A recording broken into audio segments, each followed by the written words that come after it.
ছোটবেলা থেকে মার মুখে শুনেছি এই মন্দিরে নাকি যা কিছু চাওয়া হয় সব পূরণ হয়ে যায়। আর মাও নাকি এখনো পর্যন্ত যা কিছু চেয়েছে সব পেয়েছে।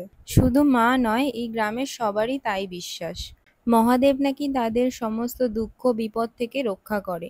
আর আমরা যদি দিদার কাছে গল্প শুনতে চাইতাম ছোটবেলায়, তাহলে দিদা এই মন্দির সম্পর্কে আমাদেরকে অনেক কথা বলতো। এই মন্দিরে সোজাসুজি নাকি একটা কালী মন্দির আছে। আর এই দুই মন্দিরের মাঝখানে নাকি কোনো বাড়িঘর নেই। আর যদিও বা কেউ বাড়িঘর বানিয়েছিল, কিন্তু তারা থাকতে পারেনি। আমি কখনো ওই কালী মন্দিরটাতে যাইনি, তবে যাওয়ার খুব ইচ্ছে আছে।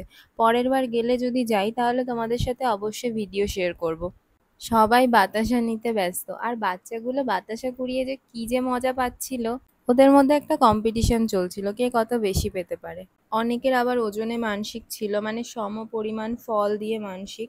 সেক্ষেত্রে যখন ওরা ফল ছোড়ে না, ওই ফলগুলো মাথায় পড়ার অনেক চান্স থাকে।